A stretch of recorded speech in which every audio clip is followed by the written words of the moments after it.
특수교사 정원 확보, 과밀학급 해소하라! 지난해 10월 인천의 한 초등학교 특수교사가 과로와 스트레스로 숨졌습니다. 1년 가까이 지난 1일 인천시 교육청에 감사 결과가 나왔습니다. 장애 학생 8명을 혼자 가르치게 한 건 법 위반이라며 시교육청 관계자 등 5명에게 징계와 행정처분을 결정했습니다. 특수교육법에 따르면 유치원은 4명, 초등과 중학교는 6명, 고등학교는 7명을 초과하면 특수학급을 추가해 분반해야 합니다. 또 장애 학생 4명마다 특수교사 1명을 배치해야 합니다. 하지만 위반해도 제재 규정이 없다 보니 과밀 학급이 많습니다. 장애 학생이 1명이라도 있으면 특수학급을 만들어야 하는데 만들지 않은 학교도 1,700여 곳입니다. 교원반을 오픈을 하는 거를 계속 문의드리고 했었던 게 한 2년 정도 걸리더라고요. 교장 학교 관계자 반대를 하시고 해서 이사간 지역 학교에 특수학급이 없거나 과밀로 입학이 거절되면 멀리 통학하고 한 반인데 10몇 명이 아이들이 있는 거예요. 받을 수가 없대요. 여기는 특수학급이 없으니까 보낼 수가 없고. 특수학급 교실이 따로 없기도 합니다. 저희도 교실이 없잖아요. 그러니까 조금 장애가 덜한 아이들이 데리고 뭐 교사 연수실에서 수업을 한다던가. 특수교사도 부족합니다. 올해 일반 학교 내 특수교육 대상 학생 수는 8만 7천여 명. 법대로면 교사 2만 1천여 명이 필요한데 배정된 숫자는 80% 정도입니다. 교육부는 기간제 교사를 투입해 메우려 하지만 교과 수업을 돕는 데 그친다는 게 현장 교사들의 얘기입니다. 그냥 정말 눈 가리고 아웅하는 것 같아요.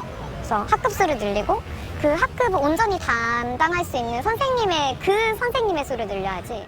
학생들은 학교 가기 힘들고 선생님들은 어깨가 무거울 것 같습니다. 특수학급 설치 기준이 지켜질 수 있도록 교육부와 정부 당국이 적극적인 노력을. SBS 정성진입니다.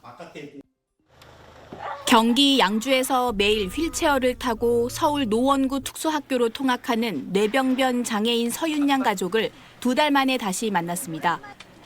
졸업을 앞둔 지금 또 다른 고민이 생겼다고 합니다. 장애인 복지관이 한 군데 있어요. 예약을 걸어놓기는 했지만 보통 3년에서 4년 정도 기다려야 된다고 하더라고요. 학교를 졸업하고 갈 곳이 없으면 돌봄은 24시간 가족들의 몫이 됩니다. 딸의 재활과 치료는 어찌할지, 딸이 학교에 있는 동안 해온 일은 계속할 수 있을지 부모는 막막함을 호소합니다. 둘이서 해결을 해야 되는 거죠. 경제활동을 못하면 지금 이 순간에도 그래서 죽어가는 사람들이 분명히 있을 거예요. 서윤양처럼 혼자 일상생활이 힘든 뇌병변 장애인을 위한 기관이 있지만 이런 기관은 현재 서울에만 단 3곳이 있습니다. 사회복지사와 특수교사, 간호사 등 전문 인력의 돌봄과 교육, 의료 서비스가 제공되지만 전국 성인 뇌병변 장애인 22만 4천여 명에 단 0.02%만 이용할 수 있는 겁니다. 대기자가 많다 보니 이용자로 선정돼도 최장 5년까지만 다닐 수 있습니다. 갈 데가 한 군데도 없었어요. 그래서 1년 6개월을 거의 집에서 저랑 있었고 이 센터를 나오는 게 밖으로 나오는 유일한 통로라고 생각이 돼요. 집안에 고립되기 쉬운 중증 장애인들에겐 바깥 활동이 세상과의 유일한 소통 창구입니다. 기분 좋으세요?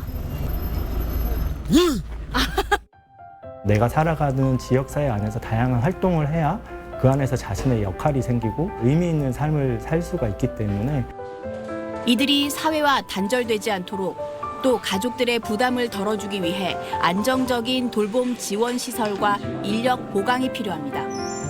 SBS 이혜미입니다. 오전 11시 장애 아이를 키우는 부모 20여 명이 서울시 의회 방청석에 자리를 잡습니다. 1시간의 기다림 끝에 성진학교 설립안이 본회의에서 가결되는 순간 가결되었음을 선포합니다. 주먹을 불끈 쥐고 얼굴마다 환한 미소가 번집니다. 가결되었다란 말을 듣때 소리를 지르지 말았는데 소리를 지르고 싶었어요. 고생했던 마음이 다시 되새겨져서 마음이 좀 울컥했습니다. 개교 목표일은 2029년 3월. 성진학교는 지난해 2월 폐교한 옛 성수공고 자리에 세워집니다. 오늘 최종 승인까지 마음 졸인 날들이 무려 7년. 순탄치 않은 시간이었습니다. 설립이 무산될까 학부모들은 지난달엔 무릎을 꿇고 간절히 호소하기도 했습니다. 제가 여기서 무릎 꿇고 애걸하겠습니다. 반대 여론을 향한 무릎 호소는 8년 전 서진학교 때와 달라진 게 없었습니다. 현행법상 대규모 개발 사업을 할 땐 반드시 학교 용지를 확보해야 하는데 일반 유치원과 초중 고등학교만 대상이라 특수학교는 빠져 있습니다. 그러다 보니 특수학교 지을 땅을 찾는 단계부터 난항이고 사업은 몇 년이고 지연되기 일쑤입니다.